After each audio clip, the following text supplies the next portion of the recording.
Chers internautes, nous continuons notre voyage sur l'Ortifam. Vous avez vu tout à l'heure les tilapias, comment est-ce qu'on surveille, comment est-ce qu'ils sont produits, comment est-ce que tout ce que vous avez vu tout à l'heure sur le Nangbeto. Maintenant, nous sommes arrivés à la base même où débute ce grand travail, à Aveposo, à Lomé. Et c'est le site, la base de l'Ortifam. C'est ici que se produisent les larves de tilapia. Vous allez voir tout à l'heure comment on traite tous ces larves-là. Ils sont stockés dans des bacs qui sont derrière nous. Et ces bacs-là comportent des géniteurs de tilapia et qui produisent des œufs. Les larves qui sont issues de ces œufs-là sont traitées et 21 jours après, ils sont envoyés à Nangbeto. Donc, bienvenue chez nous à Aveposo sur le site de l'Ortifam.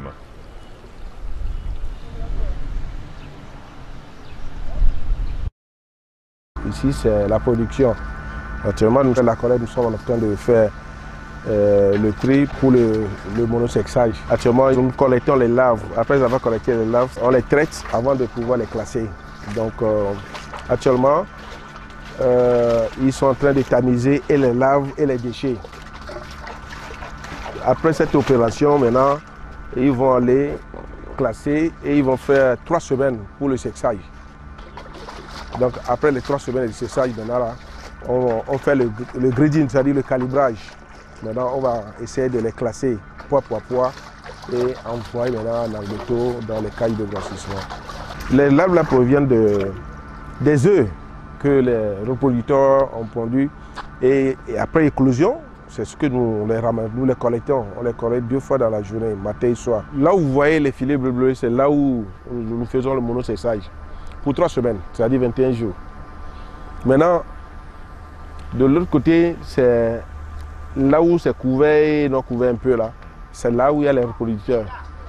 Dans chaque bassin, on contient au moins 400 reproducteurs, c'est-à-dire 300 femelles et 100 mâles. Nous faisons le tour de collecte chaque matin dans tous les bassins où il y a les géniteurs. Donc, nous tablons sur 1 million d'alevins par mois pour collecter. Vous voyez les tuyaux qui bouent l'eau, c'est notre tuyau d'aération, c'est-à-dire c'est l'oxygène que nous produisons. Actuellement, vous voyez le temps est un peu maintenant, il n'y a pas trop de soleil, donc ils ont besoin un peu d'oxygène parce qu'ils font beaucoup d'activités. Nous avons une quinzaine de personnes qui travaillent donc subdivisées en équipe. C'est-à-dire il y a aussi la nuit à surveiller, quand bien il y a la sécurité, mais il y a des gens qui font en plus de la sécurité, ils font la nuit et ils ont un peu de repos dans la journée. Ainsi de suite, c'est des équipes rotatives. Dans ces bassins-là se trouvent les alevins fraîchement transférés de Lomé. De Novella Star. Okay. Quand ça finit les 21 jours à Novella Star, ça vient ici pour autres 6 semaines. On les a à 3-5 grammes, on envoie pour le pré-grossissement. Et c'est là, les cailles de juvéniles. Et de là, après 10 grammes, on les conduit sur l'eau. On les met ici parce que l'alevin n'a pas besoin de trop de profondeur. Vous pouvez constater avec moi que vous voyez la profondeur que ça fait ici. Par endroit, ça peut aller comme ça ou comme ça maximum. Vous voyez? Donc, c'est ça la limite au fait. Okay. C'est la limite d'eau. Okay. Donc, ça ne doit pas, pour l'alevin, il n'a pas besoin de 50 cm de profondeur d'eau. Donc, quand c'est conservé dans ces conditions, la mortalité diminue beaucoup, est réduite. Donc, voilà pourquoi on les stocke ici pour un temps avant de les enlever. Alors, il y a combien d'alevins dans ce bassin? Dans chaque bassin ici, ça dépasse 100 000. 100 000? 100 000 au moins. Ça dépasse au moins 100 000. Alors, pourquoi l'eau coule en permanence là? C'est l'eau que nous pompons du barrage. Vous voyez, la couleur même, c'est la couleur de l'eau du barrage, ça. Donc c'est juste pour permettre l'adaptation des alevins déjà. Oui, pour leur permettre l'adaptation. Et puis on n'a pas autre source si ce n'est pas celle-ci. On a tenté des barrages qui sont des plus perdus finalement. Donc on est obligé de tirer depuis là-bas 1 km pour ici. D'où viennent les alevins? Les alevins sont produits par nous-mêmes à Novella Star là-bas. Nous avons une écloserie qui donne une capacité de au moins 2 millions de larves par mois. Donc, par année, nous pouvons produire au moins 15 millions d'alevins. Voilà. Alors que pour poisson grossi fini, à peine on a besoin de 6 millions. Donc le reste est toujours là, on peut vendre aux autres et ainsi de suite. Ça fait qu'aujourd'hui, sans vous mentir, dans la sous-région, il n'y a pas de closerie plus grande que la nôtre. Et que de quitter Sénégal jusqu'au Nigeria, il n'y en a pas, sincèrement. Voilà. Alors on voit certains bassins qui sont vides, c'est qu'il n'y a pas encore d'aloe. Oui, on vient de les transférer sur l'eau et ils sont vides. Il faut par moment aussi les laisser faire chose par le soleil. Et après maintenant, on met de l'eau dedans. Je crois d'ici quelques jours, on en aura encore de l'eau pour... Et comment se fait le transfert? Le transfert se fait, il y a une technique d'oxygénation qui se fait. On met dans des sacs enfin, plastiques et on le met dans des sacs d'aliments là. Et on oxygène l'eau, le poisson et l'eau dans le sac et on l'attache. L'oxygène est dans l'eau, on le transporte pour... On transporte de Vietnam pour Lomé. Et les poissons sont toujours vivants. Hein. Cette technique, on envoie même jusqu'à Bamako. Donc, c'est le minimum qu'on peut faire chose. Cette technique est très chose, est prisée. Ça, c'est les chambres, hein, les chambrettes pour les ouvriers qui sont conçues. C'est des préfabriqués, hein, on le voit bien, pour que les ouvriers soient permanents sur le site. C'est des chambres, c'est des dortoirs. C'est des dortoirs pour les ouvriers. Le centre est toujours en construction. Il y a toujours des travaux qui sont en cours. C'est les tunnels de surgélation. Donc quand les poissons, comme vous venez de le dire, sortent de l'eau, cage, c'est ici que vous les amenez, oui. Et vous vous désengagez. Voilà, on les met en ces bacs de 10 kg. Et il y a des chariots qui les portent. Et puis ça fait, en 24 heures, on surgèle à peu près 3 tonnes par chose. Et quand on commence pas à travailler, on met un mois. Hein, on vient, ça fait une semaine qu'on a cessé. Donc à partir de la fin du mois, la surgélation la production va venir. Va reprendre. C'est les barques de surgélation, ça. C'est les cartons. C'est les cartons du fournisseur. Ouais. Donc ce n'est pas Djama, mais c'est Manja. On les stocke ici, éventuellement. On les stocke ici. Après, on stocke les cartons ici, quoi. Ouais, les cartons ici.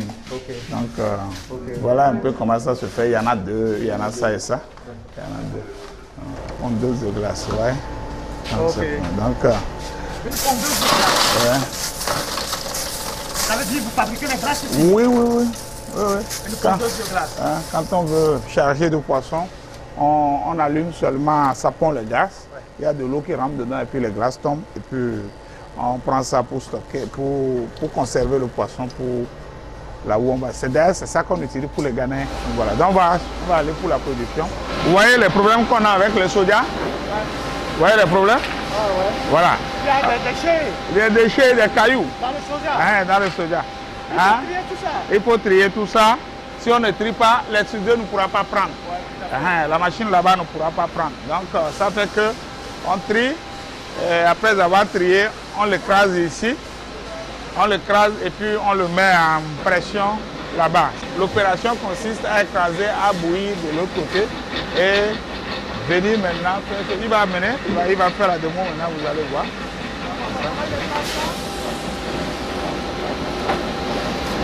Donc bon, c'est fait que l'huile va sortir en même temps, mais le soja n'en a pas assez.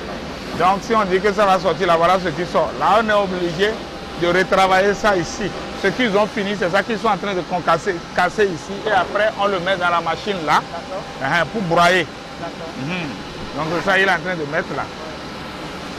Donc l'opération c'est ça, c'est la vraie opération. Ça là, il le met en kilo de 10-10. Quand on fait 10 kg ici, on le boue là-bas pour 2 minutes. Et après 2 minutes de bouillard, on l'envoie à la presse. Donc 10 fois ça, ça fait 100 kg. Et ça sort à peu près 10 litres d'huile. Et ça devient les tourteaux. Donc les tourteaux, maintenant on écrase et puis on envoie à chaud. On va aller au mixage.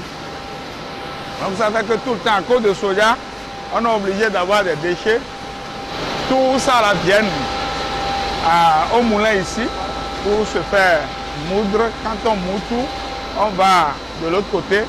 Ça, il y a le son de riz, le mélange. Ça, c'est le mélange. son de riz, farine de maïs qui est là. Regardez, ça c'est un mélange de 50 kg. Ça c'est un mélange de 50 kg ça. Donc, et maintenant quand il finit ça, on l'envoie et maintenant on envoie là-bas pour tamiser et l'autre envoie de l'autre côté. Maintenant c'est ce qui va sortir ici qu'on envoie de l'autre côté pour tamiser là. Et maintenant par après, ça rentre dans l'extrudeuse ça. Ceci rentre dans l'extrudeuse et l'extrudeuse prend, maintenant le produit fini est par ici.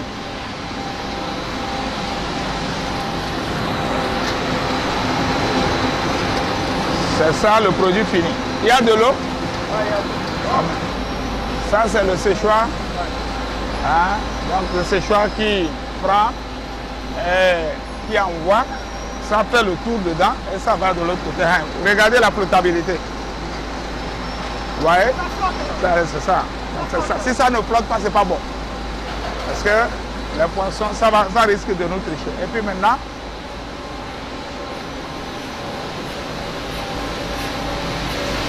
ça sort par ici. Vous voyez? C'est le produit fini au fait. Non, maintenant, après le circuit, ici c'est un couleur. C'est ici qu'on met de l'huile, si on veut. Et maintenant, ça sort ici. Et on met en sac, on fait la mise en sac de l'autre côté. Et puis c'est fini. Tout ce qui reste, c'est d'envoyer sur l'eau. Ouais. C'est ici qu'on fait la mise en sac et on met 25 kg, on pèse cela. Depuis hier soir, on a démarré, ça doit faire à peu près 200 sacs par ici maintenant. Donc, regardez le produit fini. C'est ça le produit fini. Après, on essaie de coudre avant d'envoyer, stocker là-bas. Donc, ça, c'est les matières premières, les cossettes de manioc, maïs, soja, son de riz, maïs. Donc, c'est nos produits chauds là-bas. C'est ce qu'on a produit, c'est ça qu'on stocke là-bas. Hein. La production d'aujourd'hui est pour après-demain. Et ainsi de suite, c'est comme ça qu'on produit jusqu'à présent. Nous, on travaille, c'est dimanche seulement qu'on a de 6h à 14h. Tous les autres jours et choses, c'est journée continue. On fait 24h sur 24, sauf dimanche, 6h à 14h. Nous avons 3 vacations. On vient de le voir que le soja que vous achetez est un soja qui n'est pas propre. Il y a les vendeurs qui font parfois un peu de triche. Ouais, de la triche, qui mettent du sable dans le soja. Ça vous complique la situation. On est en train de voir comment les jeunes sont en train de faire le tri. Alors vous, pour contourner cet obstacle-là, vous avez investi dans une coopérative. Dans des coopératives. Dans des coopératives pour ne plus être dépendant de ceux qui vous livrent le soja, le maïs et puis tout le reste. Et donc, parlez-moi un peu de cette coopérative-là. Nous avons mis beaucoup de coopératives au travail. Ils le faisaient par le passé. Les gens viennent leur solliciter, mais par après, on peut ne pas revenir chercher. Alors que nous, nous sommes des consommateurs directs de la chose. Ça fait que nous avons recensé nos besoins et par rapport à ces besoins-là, nous avons approché les paysans pour leur demander de nous produire. Et ils sont à peu près 1500 ou 2000 pour 3000 hectares. Donc ça veut dire que pour le soja et le maïs, en fin de récolte, très prochainement, on aura autour de 5000 tonnes des deux produits. Ah bon, tout ce dont on a besoin, c'est maximum 3000 tonnes. Mais si ça dépasse, ça veut dire que le truc est bon. Donc les gens sont actuellement au travail, encadrés par nos chefs zones. On a 3 zones. Donc les chefs zones sont là avec leurs sous-chefs. On a mis par zone au moins 5 surveillants, 5 encadreurs pour faire avec les paysans. Et c'est nous-mêmes qui leur donnons les semences, et les produits phytosanitaires. Et on fait par moment des labours pour certains. 500 personnes. Alors ils travaillent ici combien de superficie 3000 hectares, 3000 et plus. D'accord. Ouais. Donc ils ne sont pas trop loin de la zone d'ici. Non, non, non, non. Nous nous situons maximum à 7 km d'ici. Et la plupart, c'est avant Akparé. Il y a quelques rangs qui sont derrière Akparé et c'est comme ça on fait. Donc les gens qui sont à la hauteur du barrage ici, c'est eux qui travaillent pour nous. Dites-nous comment vous en sortez, parce que tout ce qu'on a vu ici, c'est beaucoup d'investissements. Est-ce que vous arrivez à rentrer dans vos fonds? Comment est-ce que le retour sur l'investissement, est-ce que vous avez eu des accompagnements? Comment ça se fait tout ça ici? Comme vous le constatez, c'est vraiment un grand travail et l'investissement est grand. Bon, vous savez, pour tout projet à grand investissement, on ne peut pas commencer par faire de bénéfices tout de suite, mais dire qu'on ne s'en sort pas, c'est aussi ne pas dire merci à Dieu. On fait, mais sauf que en ce moment, les moyens continuent de nous manquer. Parce que sur le terrain, ça nous demande d'autres choses. Aujourd'hui, vous voyez, on vient de commander plus de 3000 tonnes ou 5000 tonnes de céréales. Vous voyez dans ce magasin-là, où est-ce qu'on peut les stocker? On a besoin d'avoir... Il n'y a pas de magasin, il faut agrandir. Si on n'agrandit pas et que les gens viennent, où on ne construit pas, les gens produisent, ils viennent, on ne sait pas où prendre, ils ne vont pas garder, ils ne vont pas stocker chez eux, ils vont vous revendre et on serait dans la merde. Voilà un facteur qui nous mine encore. Pour les financements, il y a les banques de la place qui nous accompagnent. Bon, l'État fait beaucoup parce que c'est grâce à l'État que l'importation de tilapia est interdite aujourd'hui. Nous sommes les directs bénéficiaires de la chose, quand bien même c'est pour le bien-être de tous les Togolais, pour leur santé. Mais c'est nous qui gagnons en tout cas. Bon, maintenant pour les autres, pour l'agriculture, nous avons encore notre partenaire qu'on appelle Agrobusiness. Agrobusiness éventuellement a bénéficié de certains atouts de MIFA. Il y a eu une finance, une garantie que MIFA avait accompagné Agrobusiness à faire.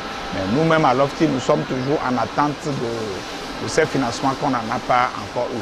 Donc, ça ne veut dire pas qu'on on en a toujours besoin. Mais ça va venir. Vous savez, les banques sont très lents à faire chose, mais quand c'est bon, tout le monde court. Nous sommes à la fin de cet entretien, de cette découverte, sur ce site assez ingénieux et fabuleux. On a rencontré un homme et toute son équipe, un homme qui faisait ses affaires en ville, qui a décidé à un moment donné de venir s'installer loin de la ville et faire ce que nous avons vu là, ce que nous avons découvert, d'abord avec les moyens de bord et puis ensuite en sollicitant le soutien des banques. Aujourd'hui, c'est une grande usine ici, c'est un agropole comme il vient de le dire. Et ça change le quotidien des voisins, des villageois. On a vu des gens qui travaillent sur le site, qui arrivent à gagner leur vie.